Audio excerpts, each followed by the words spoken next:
Assalamualaikum warahmatullahi wabarakatuh dan salam sejahtera. Apa khabar semua?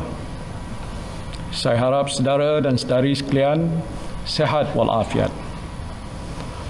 Terlebih dahulu saya ingin memohon maaf kepada saudara dan saudari sekalian kerana dalam keadaan negara kita sedang berhadapan dengan cabaran besar menangani pandemik COVID-19, saya terpaksa tampil untuk menjelaskan kedudukan Kerajaan Perikatan Nasional dan keabsahan saya sebagai Perdana Menteri.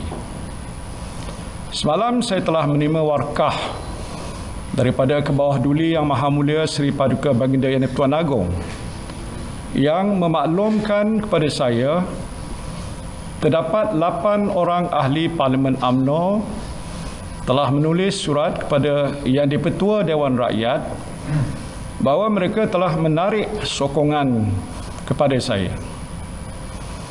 Di dalam warkah ini, Kebawah Duli Yang Maha Mulia Seri Paduka Baginda Yang di-Pertuan Agong telah memetik 2 peruntukan dalam perlembagaan persekutuan. Pertama, perkara 43(2)A, iaitu Yang di-Pertuan Agong hendaklah terlebih dahulu melantik sebagai Perdana Menteri untuk mempengusikan jemaah menteri seorang ahli Dewan Rakyat yang pada hematnya mungkin mendapat kepercayaan majoriti ahli Dewan Rakyat itu.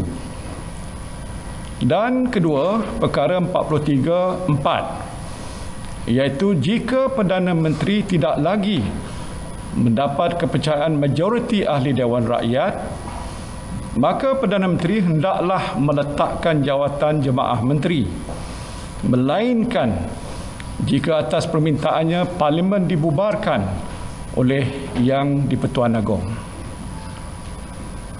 Sehubungan itu, saya telah dititah menghadap oleh Kebawah Duli Yang Maha Mulia Seri Paduka Baginda Yang di-Pertuan Agong pada jam 11 pagi hari ini.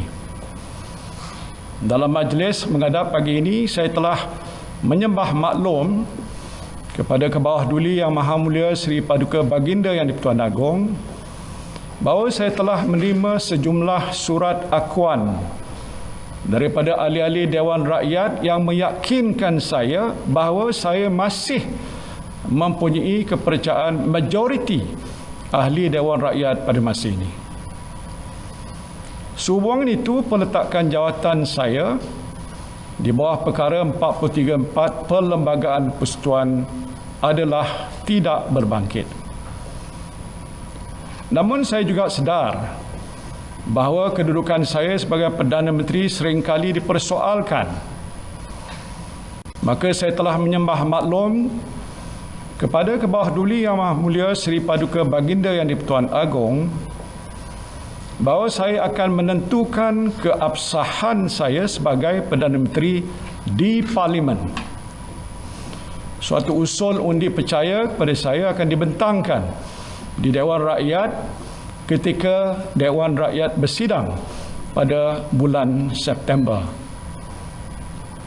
Melalui cara ini, kedudukan saya sebagai Perdana Menteri dan Perikatan Nasional sebagai kerajaan yang memerintah akan dapat ditentukan mengikut lunas undang-undang dan perlembagaan. Alhamdulillah, Kebawah Duli Yang Maha Mulia Seri Paduka Baginda Yang di-Pertuan Agong telah memperkenankan cadangan saya ini. Sementara itu, jemaah menteri dan pentadbiran jentera pentadbiran kerajaan akan terus berfungsi untuk melaksanakan amanah dan tanggungjawab kepada rakyat dan negara, khususnya dalam menangani pandemik COVID-19. Saya akan memastikan program vaksinasi yang sedang berjalan pada masa ini tidak akan terganggu dan terus dilaksanakan mengikut jadual. Begitu juga bantuan-bantuan yang telah diumumkan oleh kerajaan akan dapat diterima oleh rakyat tanpa sebarang halangan. Saya menyeru pada semua penjawat awam, khususnya para frontliners, agar terus tabah melaksanakan tugas dan tanggungjawab anda tanpa terganggu dengan kamalat politik yang sengaja dicetuskan oleh pihak-pihak tertentu yang cuba menangguk di air yang keruh. Saya tahu bahawa mereka kurang senang dengan ketegasan saya untuk tidak melayan beberapa tuntutan mereka, termasuklah desakan supaya saya mencampuri urusan mahkamah untuk membebaskan beberapa individu yang sedang didakwa atas kesalahan jenayah. Saya juga telah dituduh menderhaka kepada raja, sedangkan apa yang saya lakukan adalah semata-mata untuk memelihara keluhuran perlembagaan dan mempertahankan kemuliaan institusi raja berperlembagaan. Saya tidak akan mengorbankan prinsip saya dan membelakangi sumpah jawatan saya untuk menunaikan segala kewajipan dengan jujur, menumpahkan taat setia kepada raja dan negara serta memelihara, melindungi dan mempertahankan perlembagaan. Saya doakan agar rakyat dan negara kita terus dilindungi oleh Allah Subhanahu wa taala dan kepadanya lah jua kita berserah. Faiza azamta fatawakkal 'ala Allah. Wabillahi taufiq wal hidayah. Wassalamualaikum warahmatullahi wabarakatuh.